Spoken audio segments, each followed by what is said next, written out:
Hi, నేను మీ Swathi madam. Trend setting. ఈరోజు non veg variety చూద్దాం. ఇది గోంగూరని ఒలిచేసి ఇలాగా కడిగేయాలన్నమాట. సో ఈరోజు మనం చేసుకునేది నాన్ వెజ్ కర్రీ గోంగూర ఎండు నెత్తళ్ళు. సో నెత్తళ్ళు అంటారు కదా, ఇవి ఫిషెస్. సో ఈ ఫిష్ని నెత్తళ్ళు అంటారు.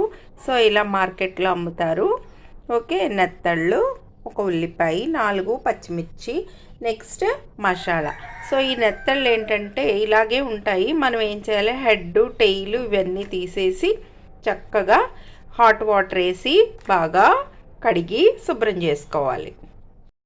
ముందుగా ఆ నెత్తళ్ళని తల, తర్వాత తోక ఇవి కట్ చేసేసి చక్కగా 4-5 సార్లు కడిగేసి ఇలాగా వాటర్లో వీటిని వేసి మళ్ళా ఒక పావు గంట తర్వాత మొత్తం వీటిని బాగా క్లీన్ చేసేసి వాటర్ని పంపేయాలి.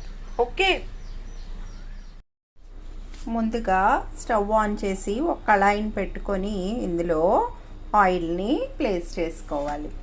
సో ఈ ఆయిల్ ఆ వేడికి స్టీల్ కళాయి కదండి, మరిగిపోతుంది. సో ఒలిచేసి కడిగేసుకున్న గోంగూరని మనం ఇందులో వేసుకోవాలి. గోంగూరని ఇలాగా మనం వేపాలన్నమాట. ఓకే, ఒక్క 2-3 నిమిషాల్లో గోంగూర మెత్తగా దగ్గరికి అయిపోతుంది. ఇలా వేపుకోవాలి. గోంగూర ఇలాగా మొత్తం కూడా ఫ్రై అయిపోతుంది అన్నమాట. సో ఇలాగా మెత్తగా ఈ కలర్లోకి వచ్చేస్తుంది, మెత్తగా అయిపోతుంది. సో ఎండలండి, అమ్మో చాలా వేడిగా ఉంది. అసలు కొంచెం ఏంటి, చాలా కష్టం అండి వేసవికాలం వంటలు చేయడం. ఓకే, సో ఇది బాగా చల్లారాలన్నమాట. చల్లారిన తర్వాత మనం దీన్ని చిన్న గ్రైండర్ జార్ తీసుకొని మిక్సీ జార్ తీసుకొని కొంచెంగా కచ్చాబచ్చాగా మిక్సీ పట్టుకోవాలి. నెత్తళ్ళు గోంగూర కర్రీకి ముందుగా స్టవ్ ఆన్ చేసి ఒక కళాయిని మనం పెట్టుకోవాలి. సో కళాయిని పెట్టుకొని అందులో తగినంత ఆయిల్ వేయాలి. ఆయిల్లో ఇప్పుడు మనం ముందుగా కట్ చేసి పెట్టుకున్న ఉల్లిపాయ ముక్కలు, నెక్స్ట్ పచ్చిమిర్చి ముక్కల్ని కూడా ఇందులో వేసేసుకొని బాగా గోల్డిష్ బ్రౌన్లోకి వచ్చేటట్టు సన్నగా సిమ్లో పెట్టి వేపుకోవాలి. ఇలాగా మనం సిమ్లో పెట్టి వీటిని గోల్డిష్ బ్రౌన్ వచ్చేంత వరకు. ఇవి రెగ్యులర్గా మనమైతే చేసుకోమండి కర్రీస్, ఎప్పుడు మంత్లీ వన్స్ 2 మంత్స్కి ఒకసారి చేసుకునే రెసిపీలు అన్నమాట ఇవి. ఎందుకంటే రెగ్యులర్గా మనం ఉప్పు చేపలు వాడం కదా. సో ఇవి వేగిన తర్వాత చూపిస్తాను.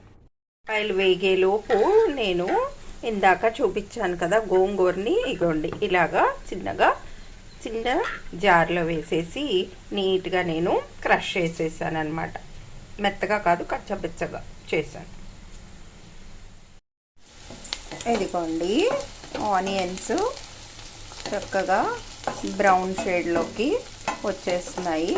సో ఇప్పుడు మనం ముందుగా చక్కగా నానబెట్టి చక్కగా 4-5 వాషులు చేసుకున్న ఈ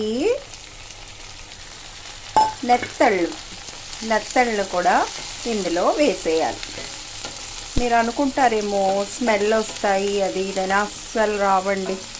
మనం వాష్ చేయడం బట్టి ఉంటుందన్నమాట. చక్కగా ఒక పావు గంట నానబెట్టేసి నీట్గా ఒక 4-5 సార్లు మనం కడిగేసామంటే అసలు స్మెల్ అనేది రాదన్నమాట. సో ఇలా నెత్తళ్ళను కూడా ఇందులో వేసేసి బాగా ఫ్రై చేసేసుకోవాలి. ఇప్పుడు ఉప్పు కారం వేద్దాం. ఇప్పుడు బాగా వేగిపోయాయి. ఇప్పుడు ఏం చేయాలన్నమాట, మనం సాల్ట్ని వేసుకోవాలి. కొంచెం గోంగూర కాబట్టి సాల్ట్ పడుతుంది, సో వేసుకోవాలి.